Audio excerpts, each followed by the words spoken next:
हरे कृष्णा। आप सभी भक्तों का मेरा मोहन गोपाल चैनल पर स्वागत है। आप सबने श्री राधा रमन जी, बांके बिहारी जी के रहस्यों के बारे में तो सुना होगा, लेकिन आज हम आपको उन ठाकुर जी से जुड़े कुछ अनसुलझे रहस्यों के बारे में बताने जा रहे हैं जिससे पूरी दुनिया अनजान है। इन ठाकुर जी के बारे में एक कहावत है, राधा वल्लभ दर्शन दुर्लभ। जी हाँ, हर मंदिर की तरह अगर आप सोच रहे हैं कि ये मंदिर भी इंसान द्वारा बनाया गया है तो आप बिल्कुल गलत सोच रहे हैं। ये मंदिर किसी इंसान या किसी मजदूर द्वारा नहीं बल्कि देवों के देव महादेव के प्रेत गणों ने एक ही रात में मंदिर का निर्माण किया था। जी हाँ, श्री राधा वल्लभ जी अनोखे विग्रह में राधा और कृष्ण एक ही नजर आते हैं। इनके आधे हिस्से में श्री श्री राधा रानी हैं और आधे हिस्से में भगवान श्री कृष्ण नजर आते हैं। ग्रंथों में बताया गया है कि जो भी सारे पाप कर्मों को त्याग कर निष्कपट भाव होकर सच्चे मन के साथ मंदिर में प्रवेश करता है, उस पर श्री श्री राधा वल्लभ जी की कृपा अवश्य होती है। हैरान करने वाली बात यह है कि श्रीधाम वृंदावन के सभी मंदिरों में से मात्र श्री राधा वल्लभ मंदिर में नित्य रात्रि को अति एक सुंदर मधुर गान की परंपरा शुरू से ही चली आ रही है। 450 साल पहले मुगलों के शासक बादशाह औरंगजेब के शासनकाल में ये जो श्री विग्रह है और मंदिर है वह क्षतिग्रस्त कर दिया था। तब श्री राधा वल्लभ जी के श्री विग्रह को सुरक्षा से बचाकर राजस्थान से भरतपुर ले जाकर स्थापित कर दिया था और पूरे 123 वर्ष बाद उन्हें वहां से फिर श्रीधाम वृंदावन लाया गया। वृंदावन के सभी मंदिरों में से मात्र श्री राधा वल्लभ मंदिर में नित्य रात्रि को बहुत ही सुंदर भजन कीर्तन होता है और ये परंपरा शुरू से चली आ रही है। ये माना जाता है कि श्री राधा वल्लभ जी की मूर्ति भगवान शिव द्वारा कैलाश पर्वत पर अताम देव ब्राह्मण के पूर्वज को प्रदान की जाती है, जहां वह पूजा और तपस्या के लिए गए थे। बाद में गोस्वामी हित हरिवंश महाप्रभु जी ने इस मूर्ति को यमुना के तट पर ऊंची चट्टान पर रख दिया। आत्मदेव ब्राह्मण के पूर्वज ने कैलाश पर्वत पर भगवान शिव की पूजा करके तपस्या की थी।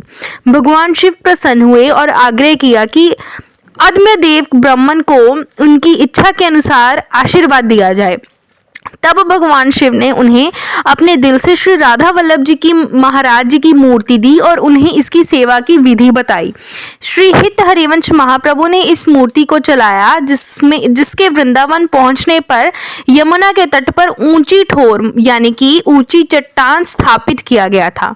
श्री राधा इस मंदिर में श्री राधिका रानी है। जैसे कि आप सब जानते हैं कि श्रीधाम वृंदावन की जो महारानी है वह श्री राधा रानी है। गोस्वामी हित हरिवंश महाप्रभु एक अंधे अनुयायी थे और खुद को राधा रानी का सेवक मानते थे। वे सभी भजन गाते और भगवान श्री कृष्ण श्री राधा रानी के सेवक। नित्य सेवा के संबंध में इस मंदिर के बारे में एक बहुत ही रोचक तथ्य है। कहा जाता है कि भगवान श्री कृष्ण और श्री राधा रानी के लिए औपचारिक पूजा या प्रार्थना नहीं की जाती। इसके बजाय एक कठोर सेवा भगवान की जो सेवा है उपयुक्त मौसमों और समय के आधार पर दिन और रात में किया जाता है। यहाँ देवताओं की परिकल्पना जीवित प्राणी के रूप में की जाती है और उसी तरह सेवा प्रदान करते हैं जैसे एक नौकर अपने मालिक को अपनी सेवाएं देता है। यहाँ के देवता को समान विलासिता और आवश्यक चीजें प्रदान की जाती हैं, जैसे स्नान करना, कपड़े बदलना, स्वामी के पसंदीदा पके हुए खाद्य पदार्थ, फलों की पेशकश, फूल की पेशकश, सजावट करनी जैसे कि सज्जा मंदिर जो सोने का कमरा है, आराम के लिए सब कुछ चीजें शामिल हैं। संप्रदायों के अनुसार 8 महत्वपूर्ण सेवाएं हैं जो नियमित रूप से पेशकश की जाती हैं श्री राधा वल्लभ जी के लिए, और ये है मंगलाधूप, श्रृंगार, राजभोग, उत्पन्न, धूप, संध्या और अंत में शयन। सुबह भगवान को निज मंदिर में रखा जाता है, जहां पहले आरती या मंगला आरती नामक प्रार्थना की जाती है। सबसे पहले श्री राधा वल्लभ जी के मंदिर में मंगला आरती होती है। उसके बाद निज मंदिर का जो दरवाजा है वह छोटी अवधि के लिए बंद कर दिया जाता है। एक और आरती दिन थोड़े समय बाद और इस प्रार्थना किया जाता है, और इस आरती को धूप आरती कहा जाता है, जो दोपहर के समय की जाती है। और इसके बाद भक्तों के लिए जो मंदिर है वो खुला रहता है, और भगवान को भक्त प्रार्थना कर कर उन्हें रिझाने की कोशिश करते हैं। उनके दर्शन करने के लिए दूर दूर से आते हैं। मूर्ति को स्नान करवाते समय, यानी कि श्री विग्रह श्री राधा वल्लभ जी को स्नान करवाते समय उन पर पानी डाला जाता है, जिसे चरणामत कहा जाता है। और ये जो पवित्र बर्तन में एकत्रित किया जाता है और दिन भक्तों के बीच वितरण किया जाता है। और ये जो चरणामत है ये अमृत है। ये पवित्र चरणामत इतना खास है कि ये मानव आत्मा को सर्वशक्तिमता परमात्मा से जोड़ता है। राधा वल्लभ जी का जो मुख्य त्योहार है वह 11वें दिन श्री हित हरिवंश चंद्र महाप्रभु की जयंती के रूप में मनाया जाता है। महान स्वामी और उनके अनुयायियों की याद में भक्त नृत्य और गीत प्रस्तुत करते हैं। श्री राधा और भगवान श्री कृष्ण को संगीतमय बैंड यानी कि भक्तों द्वारा गाए गए शानदार भक्ति गीतों के साथ रिझाना बहुत पसंद है। जो उनके भक्तगण हैं वे नित्य कई प्रकार के जो भजन कीर्तन है। श्री राधा वल्लभ जी भगवान श्री कृष्ण और श्री राधा रानी के रूप हैं।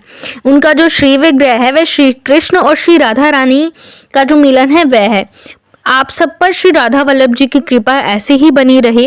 हम आपके लिए अगली वीडियो में लाएंगे कि श्री राधा रमन जी मंदिर के जुड़े कुछ अनसुलझे रहस्य। तब तक के लिए हमारे चैनल को लाइक शेयर और सब्सक्राइब करना ना भूलें। हरे कृष्णा, राधे राधे।